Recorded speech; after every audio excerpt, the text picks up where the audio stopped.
What is up, all you ICBA people? This is Tom. I'm here bringing you guys my week 3 match against AAron2420 and his Calgary Infernapes? I was about to say Flame Wheels, but I know that's the wrong team. Anyway, Calgary Infernapes.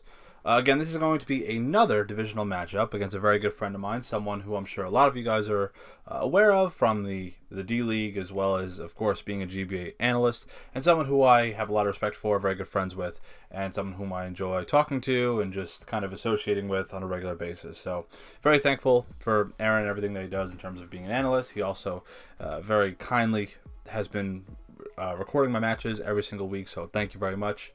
My good friend, AAron2420. But this week, we have to beat him.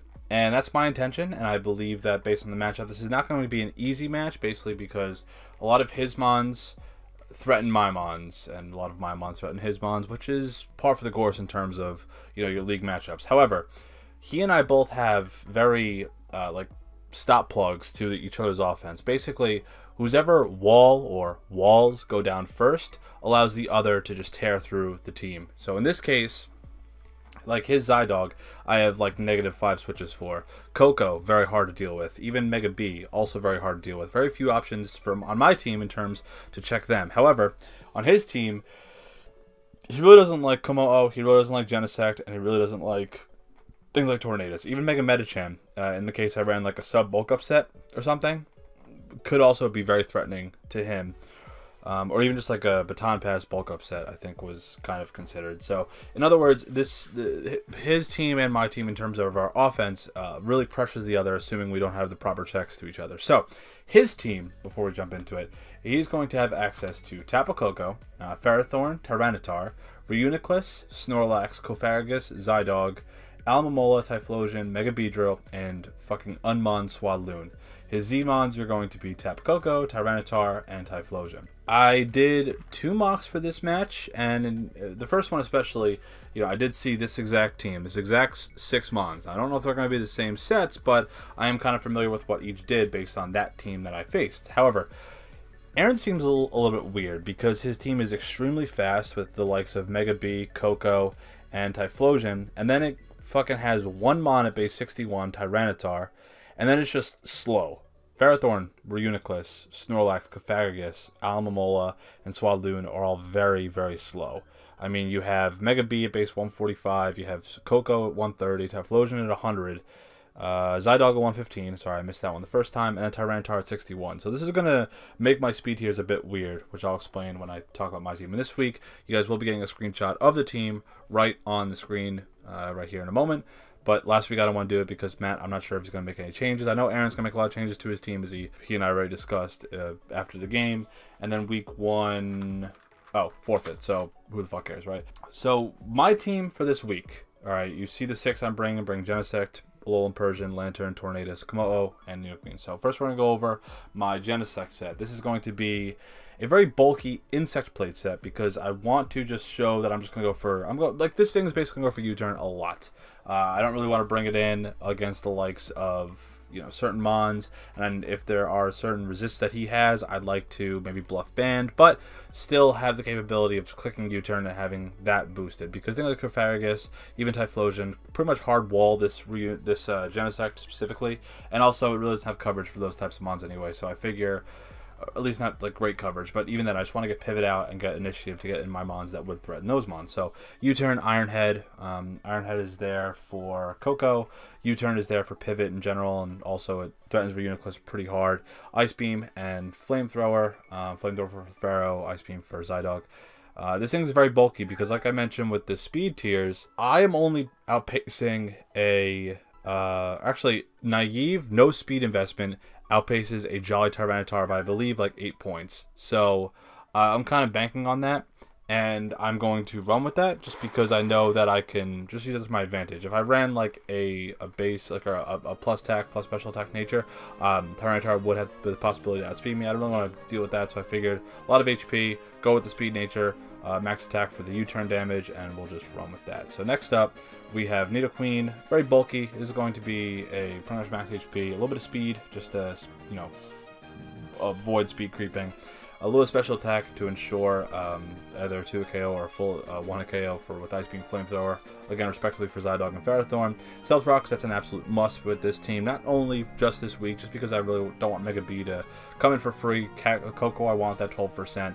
Typhlosion, I definitely want to get that 25%. So please excuse my cat in the background. Just going to be carrying a Shukaberry as well as just Earth Power Stab just for general coverage. Shukaberry because I want this to kind of be a lure for Zydog, because this thing can come in on Zydog just on a free switch and pretty much click Ice Beam, kill Zydog and his 1,000 arrows, whether it's banded or scarfed. I expect scarf could be banded, will not really do all that much damage because this thing is going to be super bulky, and I like New Queen in that fashion anyway. So next up, another creative set with the Alolan Persian. We have a base 140 speed, I believe that outpaces Typhlosion.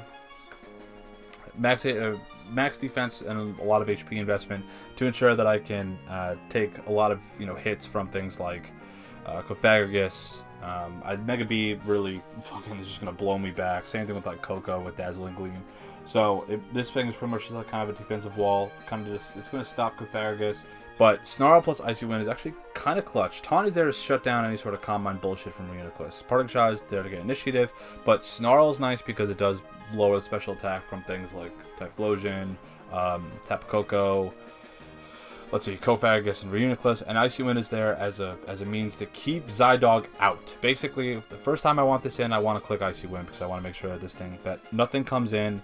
Zydog never comes in. I want that to just be afraid to come in on Alolan Persian right off the bat. Secondly, Snarl's there because then that reduces the any sort of special attack boost, whether it's like Nasty Block, Faggus, or Combine Reuniclus. It just negates those special attack raises, and it's pretty solid damage. I mean, obviously Combine is going to be a little bit different, but to avoid them from getting those special attack boosts would be really nice for this Persian. Just be able to kind of keep them neutral or lower the special attack and obviously pivot out. So with leftovers just to ensure I remain healthy at all times. So then we have a setup Jolly Komodo with Lumberry.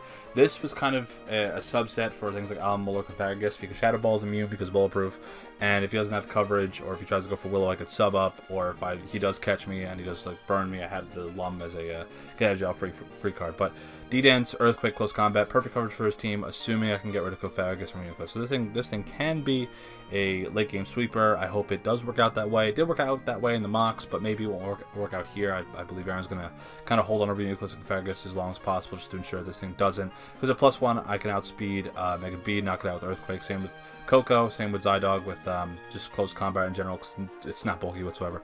Typhlosion, same thing. So he needs to keep up his bulk and to ensure this thing doesn't plow right through him. But obviously you guys know how I work with Komodo, so hopefully that does work out pretty well. Now we're bringing my Lantern set. No, this is not called Scarfer. It's not called fucking Mastodon. It's going to be called ACDC because I think it's a very clever name, and I like it, so we're going to roll with it. Volt Absorb to bypass any sort of Volt Switch bullshit from the Coco. It's going to be very Spadef, Calm Nature, to ensure that I can take on the likes of Coco very well as things like Typhlosion. Because I know like Typhlosion can run Extra Sentry, can run Earthquake, but having that max-ish defense investment, a little bit of XP investment, because obviously it's bulky boy, really high HP stat in comparison to its defense Spadef. And this is just to ensure as like kind of a pivot wall and even sort of a Cleric plus Toxic thing, because I'm not going to be clicking Toxic as long as Reuniclus is alive or healthy. I'm going to be clicking Heal Bell, things that are detrimental to the team, get burned or poisoned or paralyzed. Scald is there for good coverage like Typhlosion, Vulture is there just so I can pivot out.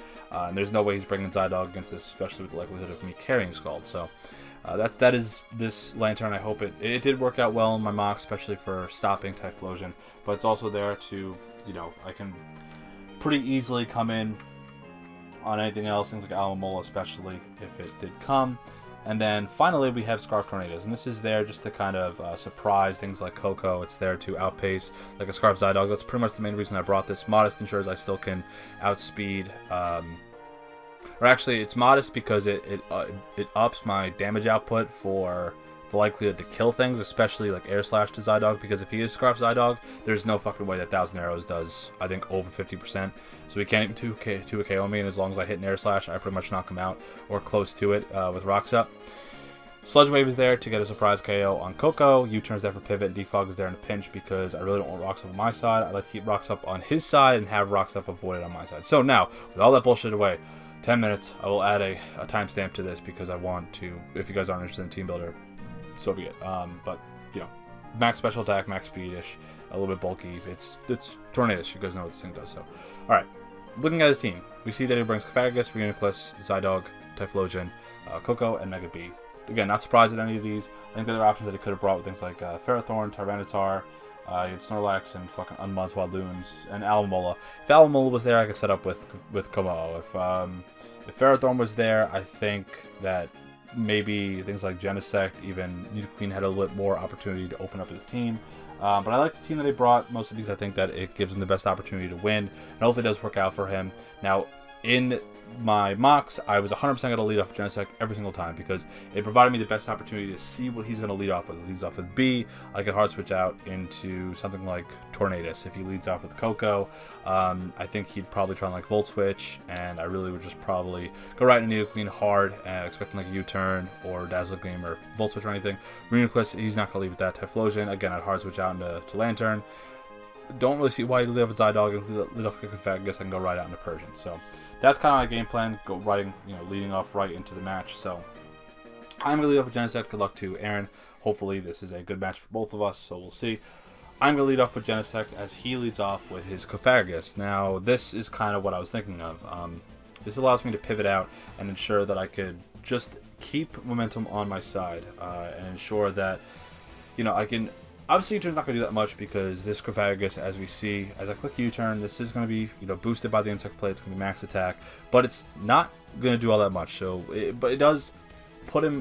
The damage range basically shows me that he is more of a Spadef Cophagus and not really defensive. If it was defensive, it'd probably do like under 10%. That did upwards like 11 to 14%. So that's good to know. And he does click Willow. He is going to miss. Now this didn't matter because obviously this Persian is special attacking, but it would negate my leftover, so that's going to be a little bit of detriment later on. Now right here, I kind of went against my original plan and clicking Icy Wind the first time, first time he switches in. If I had clicked Icy Wind here, I'd be able to outspeed the Coco, and I think that this would have been a little bit different. I'd be able to get Icy Wind plus Parting Shot off on this Coco to then bring in my Lantern, which was kind of the plan anyway. I was going to do 10 out of 10 times, but as we see, Dazzling Gleam here does I think like 25%. So what that would have did like 17 to 15%. So okay, fine. That's really not all much different in terms of the damage roll. So I'm not really quite worried, especially because then he fucking goes for the Tapu EMZ. So again, the damage roll didn't really matter. I didn't show that I have Icy Wind yet. I will later on. But it's not going to be in the same type of situation. Now, as he does get the 75% off. I was kind of scouting for this, maybe even Twinkle Tackle, but I mostly expected U-turn. And I expect that because, I think that U-turn provided the best opportunity for him to like pivot out and ensure that he can maintain initiative against my team. Because he burns the Z move here. I think that was mostly for Nidoqueen because he kind of needed it for Nidoqueen in order to like bypass any sort of like Sugar Berry or Yachi Berry for example. So he does kind of burn a little bit early, but that allows me to Volt Switch out. I do get the boost from the Electric Terrain with the Volt Switch. Against Coco, it does solid, 20%, 25%, whatever. But on the free switch, getting Nidoqueen, this does allow me to get up rocks without any sort of resistance. Now that means rocks up are staying on his side of the field. Now assuming we see Nature's Madness, we see Dazzling Gleam, I expect maybe one of his last moves of Defog, but if he doesn't have Defog on that, he has Defog on Beedrill. And that's not really a good thing to have on either of those mons, especially when you're forced to do that. Now, the way he brings in B here, I expect he doesn't have Defog on it. It's just going to be probably 3 attacks, Swords Dance, or 4 straight up attacks, whatever. Rocks are up, that's all I care about. As he brought in Reuniclus, I went to Persian, he Hearts out into B, I will now double out into Tornadus. It was a good double on his end. However, this will show me something very important. What is his nature? Because if he goes for Yab here, it does have the chance to kill me, if he's adamant. If he goes for U-turn here, and this does like over 50% or near 50%, then this is going to be adamant.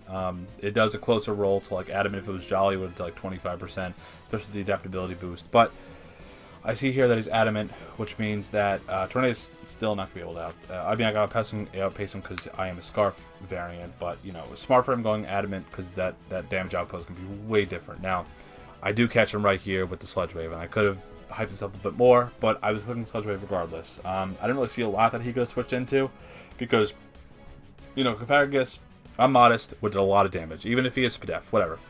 Mega B plus the rocks is probably would have did like 35%, so he would have died next time he came in on rocks. So I just knock out Coco right there, and that puts me in a great position because now he is really on the back foot. His only killers are Zygarde and Mega B, and really it's not all that good for him because unfortunately, you know, he's gonna have some walls, he's gonna have Typhlosion, but I think Coco is kind of the lifeblood of the team, where it did allow him to get some good switches, it allowed him to get some good damage off on things, and really was kind of a bigger threat as compared to Mega B or Typhlosion. And I know Zygarde is Zygarde, so he is going to knock out my Lantern with his what's it called, his Mega Beedrill, as he goes out in his Eye-Dog on the you know, the blank slate switch. Now, me bringing Nidoqueen, yes, I am yelling that I am Sugarberry. I don't care, because I wanted to make sure he knows that he knows that this Nidoqueen does have Sugarberry, and even fuck it, if I still don't bluff, then he doesn't believe the bluff, the same way he didn't believe the Scarf Tornadus, you know what, I knock him out with Ice Beam, and that's the Mon out of the way. I'm going to Ice Beam, that does get a crit on this Cofagrigus. Again, it doesn't really matter because he does have Pain Split, which will kind of even out my Persian's HP and his Cofagrigus' HP. I'm going to show here that I have Icy Wind. I'm going to show it because I want to make sure that it doesn't try and bring Zygarde back in. And maybe, I know speed doesn't matter here, but I want to show him that I have it just to make sure that he kind of understands, like, hey, don't bring Zygarde in against this. Obviously, if he Scarfed, is like, I think 1,000 arrows is like 27, like 35% or something. If he's banded, it's going to do significantly more just based on the power, you know, outage that he can, or the damage output that he can make with a band versus a Scarf. So he is finally going to connect his Willow, and that's good for him just to ensure that he can get that residual damage, negate my leftovers, which will, I think, kind of help things like Reuniclus later on in the match. Because now he kind of needs to maybe pick up his game a little bit. So I'm going to go right for a Snarl. He hasn't seen this yet. He only really saw Taunt before this, so I do go for Snarl. Yeah, I could have went for Knockoff, whatever. But if I had Knockoff, obviously. But I'm going to go for Snarl. I know that I outspeed this just based on speed natures. I know that I have, if this thing is Timid max speed, I outspeed it by 1 point. So I don't know why I don't go for Parting Shot. I guess maybe I was a little fearing Scarf a little bit. So I just go hard out into my Komodo. I could have Parting Shot there, but whatever. He's down at -1 special attack anyway. But right here, he goes Focus Blast. Obviously, it's bypassed by Bulletproof. Then he goes for Extrasensory. Because he's at -1 special attack, I'm just going to say, fuck it. There's no reason for me to set up, because +1 D-Dance doesn't matter, because he has a full HP Reuniclus and a very healthy Cofagrigus. Even if I got like +4, it really wouldn't matter, just based on like having Earthquake. So I just go right for Earthquake. I knock out the Typhlosion, take very minimal damage from the Extrasensory. And now I got to see what this Reuniclus does. I'm going to switch out into my Persian, I believe. Nope, I go out right in Genesect because I know I can take any sort of hit, and if he's like tries to Calm Mind right in my face, I know I can U-turn out, get myself into Tornadus, and then ensure I can knock him out, then double with a U-turn. So I am going to scout right here for the HP Fire as he tricked him the turn before. If he has Focus Blast, it's not gonna work against Typhlosion or Komodo. Oh my god, it's not gonna work against Komodo. If he had HP Fire right there, I'd be able to see it, wouldn't do all that much damage, and I can kind of start picking out what his moves are going to be here. So we see Side Shock, we see Focus Blast. Last move kind of has to be Shadow Ball, so we know that 2 of his moves wouldn't have worked against Komodo. I wasn't going to try and play switcheroo games because I know that the Alolan Persian could beat Cofagrigus one-on-one. Didn't really want to sack that off unnecessarily.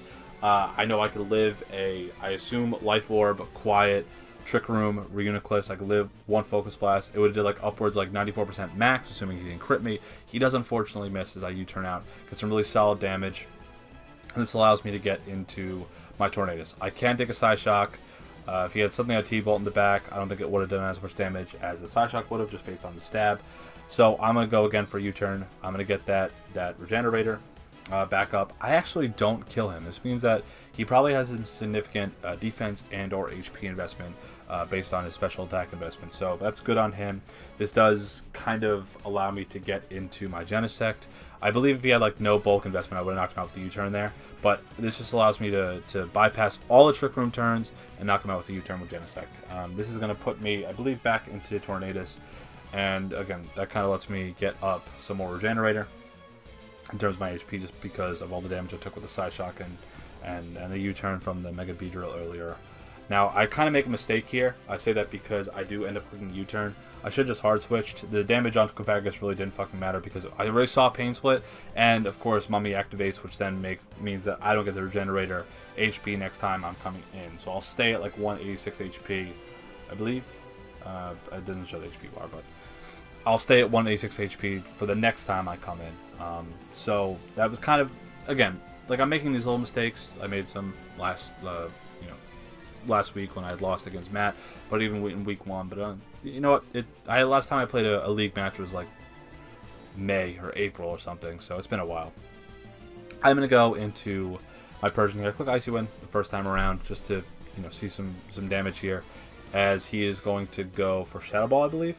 And now from right here, I know I can beat him. I believe maybe I taunt, but I also might just be clicking Snarl, just because I want to knock this thing out. I know I can 1v1 this Cofaggus, and because my HP is going down, there's really no reason for him to click the Pain Split.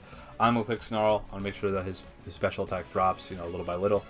And, if I can knock Cofaggus, that's great. He is obviously down Coco. He's down his Typhlosion. Reuniclus has been knocked out by the U-turn, meaning he only has this Mega B and his Zydog left. And I don't know what item Zydog is at this point, so I'm getting a little bit lower and lower. But as long as I can knock out this Cofaggus, or at least keep Persian alive to know that I can click Snarl one last time to knock it out, and that's what I'm going to do. I'm actually going to click Snarl here. It's my best move, best stab move.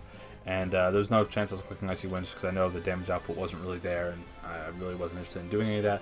If I had clicked Icy Wind, I can click Snarl right afterward to knock out this Mega Beedrill just based on like damage rolls and how Mega Bee's Spadef, I believe, is like hot trash. I don't know if it's defense or Spadef is better, it doesn't really matter. So he's going to knock me out with the Poison Jab. I know what the range that Cofaggus is at.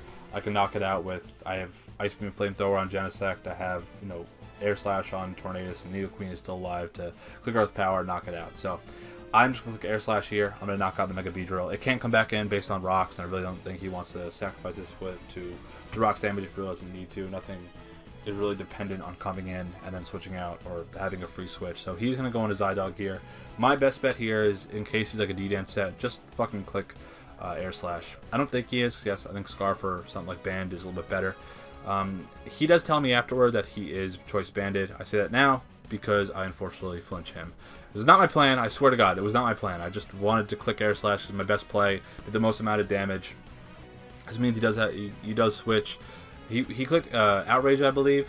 That would have had the chance to knock me out based on my HP. Actually, definitely would have knocked me out. And it would have also had the chance to knock out Nidoqueen if he got like a high roll or crit. And Genesect even kind of the same thing, even though it was resisted. Actually, no, because I would have been able to come in, resist it, and then go for like Ice Beam or even fucking U-turn. So he's going to instead he's going to sack off Cofaggus, go back into Zydog, click E-Speed, which does confirm, obviously, that he is choice banded, as I click my Air Slash for the last time. And that's going to be the game. Tornadus it racks up 4 kills, which I was genuinely surprised at, because I didn't expect, Tornadus just to go ham. I kind of expected something like Genesect or even Komodo to go ham and do a lot of damage to his team. But instead, Scarf Tornadus just picks up 4 different kills. Genesect picks up 1, and I believe Komodo picks up the other. So, solid showing from the team. Solid full match win from the team. No forfeits, no 1-0 loss. Solid win against my good friend AAron2420. Well played, man. Good game to you. I genuinely enjoyed playing you. We are both equally dumpster fires when we choose to be, but in this match, I believe you and I played very well. And I'm glad I finally got to face you after what you said about me as an analyst in the GBA and what I said about you in the GBA D League. It was kind of fun to finally be able to play against you, man. So I'm very excited. Very good match. Good game to you. And we move on. Next week, we have Opie Jelson and his Toronto Snaky Snakes. And I'm mixed feelings about that match. So we're going to just prep as well as possible and go into that match. Just play our best. His team is very threatening. Like Secure and Black, Pheromosa, and I believe Zero Aura, which he did snipe for me in the draft. My other Tier 1 option I was going to take... Actually, I think Zero Aura is in Tier... No, it's in Tier 1. I was actually going to take Zero Aura over Tornadus, but I'm actually, I guess in this case specifically, I'm very happy I took Tornadus over Zero Aura because Zohan did take Zero Aura, Pheromosa, and Cure in Black, which did kind of strap his available points really hard because he took, you know, double tier 1s plus an I guess Uber tier, whatever you call it. So basically he had like no points left to spend, so he took like Mega AAron, which is all I'm on, but whatever. Anyway, so he's times 0 for me, which, you know, kind of adjusted my speed tiers a little bit, but it doesn't matter because obviously the team is functioning in a way that I like, and I'm going to keep using it that way. So that is the match. Hope you guys enjoyed. Let me know what you guys think down in the comments. If I could have played better, yada yada. I know a little bit of criticism from last week with how I played against Matt, but hey, you know what? I recognize what I could have fixed, and we will do that if I have to play him again in the playoffs. Hopefully not, but we'll see what happens. So for right now, thank you guys for all watching. I hope you guys enjoyed. Leave a like, leave a comment, whatever. And I'll see you guys next week for my match against Obi Jelson. Later.